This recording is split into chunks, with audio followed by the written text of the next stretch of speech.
Hello, everyone. Welcome back to Enspireship, where we help entrepreneurs, business owners do better and learn from each other. This is your host, Tanvir Chinoy.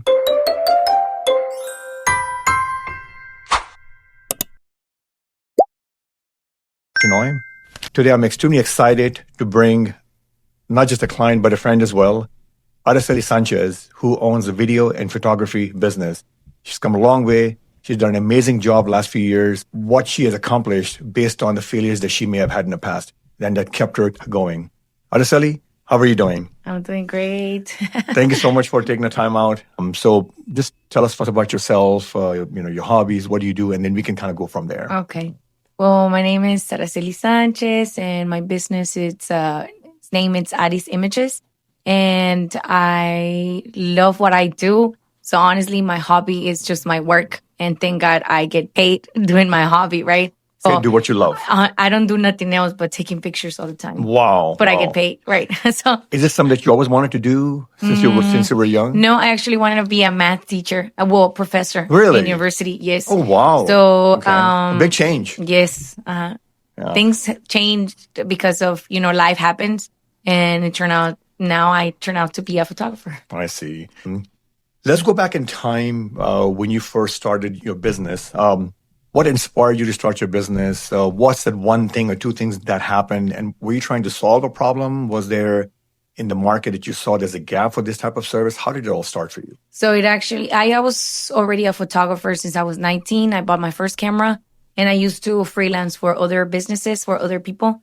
And they will pay me just per day. Like they will make the clients, they will get all the clientele. But I used to work straight for the photographer, and I would freelance, right? And I finished my bachelor's. I was doing great. I was working at a company. I was a project manager. So I was always like a leader because I'm a good teacher. So I would that's how I became a project manager.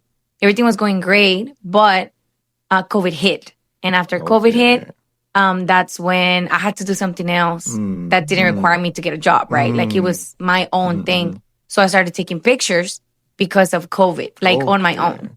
And I started getting clientele because no one was having, I don't know if you remember, but COVID really hit here in Houston, like in March, May. So people were graduating, but they were not having graduations, right? Yes. So I started taking graduation photo shoots. I see. So COVID kind of opened a door for you. Yes, because that's when people wouldn't go to the ceremonies because there was plenty of people, right, gathering at one place. So they stopped having the ceremonies. So people were just, the only way they could keep that memory was pictures. So that's how I started taking more clients on my own. I see. By doing 1-year-old birthdays, let's say like the graduation shoots. And that's how I started. Wow. So did you do marketing at first? How were you able to attract So clients I did. So I pay ads in like Instagram or Facebook. Okay. And that's how I got my clientele. Wow. Back then, people were not that knowledgeable and they were not that conscious that ads on Facebook and Instagram actually worked. I see. Now everybody does it, but Yeah. back then it wasn't. So do you think it's easier now to market your business than it was maybe 5 years ago? Well, back then people didn't know how important it was, but now people knows that social media is the way to advertise. I see. But back then they didn't, so it was so easly for me to be a highlight. What was the first biggest challenge you faced? Maybe the first year that you started, or maybe the second year. The biggest hurdle you had earlier. So I was growing in my clientele because one of my good friends, he pushed me to do this. He would recommend me to his clients, and I started growing my clientele, right? Okay. So there was a venue that it was a competition for that venue in particular. Okay. So they didn't allow me to go and do my services at their venues. Okay. And they didn't kick me out, but they told me, hey, you cannot continue coming to this venue because you work with their competition. Oh, wow. And whenever they told me that, they literally brought the cops to the parking lot and they were like, hey, there's nothing against you, but you just cannot continue coming here. Oh, my God. And I was like, what's the problem? And it was like, oh, well, and they didn't give me an explanation, but I guessed it was because I work with the competition. And so I lost in clientele. Well, I had just started. I already had contracts signed. So I lost like $36,000. No way. Uh-huh. Wow. So, because I told him, hey, you know what? Your venue does not allow me to go in anymore because I work with the competitors. So I'm not going there. And I'd rather just give you your money back. So some people I returned like their deposits. Yeah. And they understood, but I lost like $36,000. Wow. And of course, the time that you lost, it would be hard for them to come back as well. Because, well, they knew how that I was honest, and so they continue coming to me for like the birthday sessions, but for the events because people with events, they hired me like 2 years before or a year before, so I was able to return like their payments back. I was like literally crying like a little kid when I got out. And then I called my friends and they were like, hey, don't worry about it, we're gonna do more ads and it's gonna be your name on. So they pushed me to do it, so I became even stronger. So now if someone closes the door, I don't care. I'll go somewhere else and someone else can open the door. What a lesson to learn the first year. Yes. Right. What part do you enjoy working for yourself? Rather than that I don't have a boss. I'm a boss. Okay. And I push myself to do better every day. Like for me, it's never enough. Like even myself, like sometimes I was like, no, I could do better than that. I could do better than that. So it's like a thing that you have every day that you could do better, you could do better. So I push myself always to be better. Yes. Sometimes you're content but dissatisfied. You always want at to the do same better. time, sometimes yes. Yeah. I am satisfied, but I'm always satisfied like an 80-90%. So I always want to do better and better. That's amazing. That's and for entrepreneurs listening, that's very important. Persistence, right, is important. And consistency. Consistency. Okay. And I feel like the need, it's what pushes you to do better. Because I've seen so many cases of kids. Like there's a colleague I know. He's amazing, but he doesn't have the need, so he doesn't have the hunger. I see. He doesn't have the hunger because he has everything. Like his parents pay for everything, right? So I pay my own lens. My lenses are expensive. They're like $2,000, $3,000. So once you know you have a need and you pay for your own stuff, you know the worth of it. So that's what pushes you to continue being hungry and grow even more. Can you share a failure, something that you had done naively that you don't know about, and you learned from it, and you became even stronger? Well, it was actually a card. It was a memory card that fell on me, and I lost the material for one session. So you have to be very cautious, and it was not my fault. It was actually the memory card that fell. But this is something little, right? Yeah. But I learned from it because, like I said, the memory messed up. So I bought a newer camera that had 2 memory slots, so I could back up. I see. So if one memory fails, the other one is there. So it's a little mistake, but that little mistake can cost you money and can cost you your reputation, right? So thank God that client was very understandable. She was like, it's okay. But I actually paid out of my pocket their hair, their makeup, and I actually paid the day of work for the mom because she had missed work. And it's something little, right? But I feel like it's something little, but the lesson was big. You have to be responsible because these people put up their time. They pay money out of their pocket. And I'm like, the clients that I have, I want to say they're like high-end quinceañeras, and this girl, she paid like hair and makeup about like $400 for hair and makeup, and then I paid the day of work for the mom and the dad because they had missed work, right? So it was almost like $900 that I paid, and it's not a lot of money for many people, but at the end of the day, it's your reputation that goes.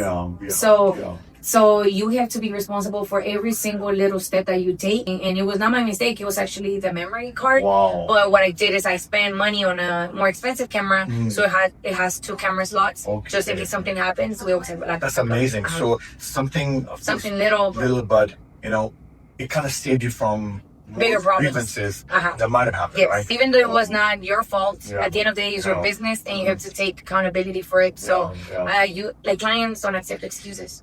No, they don't. From my experience also, when people hire you, they expect you to do what you're and fix everything. Right? Yes. Any problems, they want you to fix it. If there's a problem, you have to fix it. That's your job. That's what you get paid for. Yeah. Wow. What advice would you give to someone starting their entrepreneurial journey? There's no break. There's no break. There's no days off. I don't have a day off.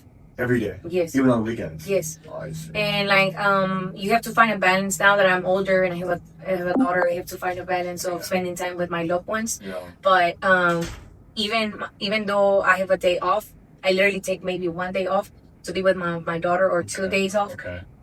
But my brain is never on break. Never. And Like, my that's brain is always thinking, da, da, da, da, da, I have to do this, I have to do that. You always have to continue getting updated. I see. And there's no competition. You are your competition. You are your own person that you have to fight with. Like, because you can't be lazy. Like, I wake up early, I drop my daughter at school, and I go to the office. Literally, this is a job. This is a business. Like, I'm very big. My clientele is big. Thank God, I'm always busy. Like right now, I've heard a lot of people saying, "Oh, I don't have business. I run out of business. This and that." Right. But it's because they take breaks. I don't take a break. I continue going and going no matter what. I see.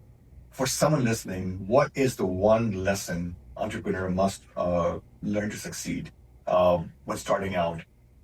For example, should they know their job very well, or if they know a little bit, but if they are good at it, they learn as they go along, or they should maybe go to school or take a course, and they should know a little bit before they get started? I feel like everyone, like, let's say, for instance, for my business, I'm a photographer. I actually didn't take any courses. I watched YouTube.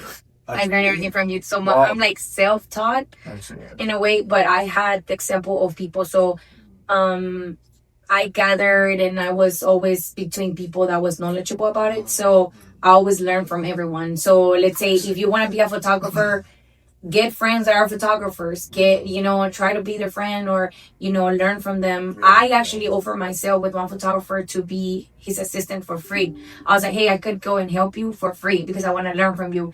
And his name is Alberto Aguilar. I'll never forget about that man. I actually met him at a wedding. And I was like, hey, can I see the picture you took? And he was like, yeah, sure.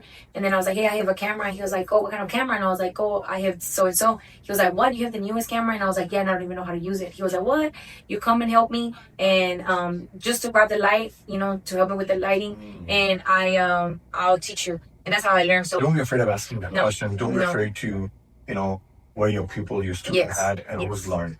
Do you still have the student hat on? Do you still learn every day? Yes. You do? Literally this morning I was on YouTube because there's a technique of lighting with a water effect. Share your story real quick. Before we started the podcast, Araceli actually showed me how the video settings should be on the phone and the lighting. So I learned from you this morning. Yeah. I appreciate that. You always learn from the best. To share for our audience before we... never give up. So being an entrepreneur is not easy. Either you have a job and you follow a leader, or you become your own leader and you become someone else's leader, right? So being an entrepreneur is being a leader, means having consistency, discipline, waking up every day and work on the same thing every day, nonstop. And one day you're going to see the price. One day you're going to see the profit. So you're a leader, you help people at the same time. So being an entrepreneur is not just having success and making money. No. It makes discipline, waking up. If you have a problem, you fix it. If there's a barrier, you jump on it and you become even bigger. So you learn every day and you never give up, and you wake up from bed and just work. Wow. Having that schedule helps a lot. Oh, yes. Same schedule every day. Right. Yes. Consistency is discipline. And if there's nothing to do, I always find myself something to do. If there was no business, I get ideas. Hey, I have no business on January and February. It's pretty slow. I was like, okay, I'm gonna do Valentine's sessions. I don't care. So and I start giving stuff for free. And I started like that when I was younger. Okay. And now I get paid to do what I do, right? You love what you do, and now you get paid for it, right? But helping people is very important. In business, right? And I think you've been doing that, which is why you've been so successful. You've put the customers in the middle, right? You focus on the customers and quality. Yes. Wonderful. Amazing lessons learned here. Araceli Sanchez, Art's Images Photography is a company. We'll keep an eye on Araceli. Hopefully bring her back in the next 2-3 years and see where she is. Thank you so much for joining us. We really appreciate your time. We'll definitely see you again sometime in the future. Okay. Thank you, folks, for joining us. We'll have another podcast next week. This is your host, Tanvir Chenoy, Enspireship. See you soon. Thank you. Bye.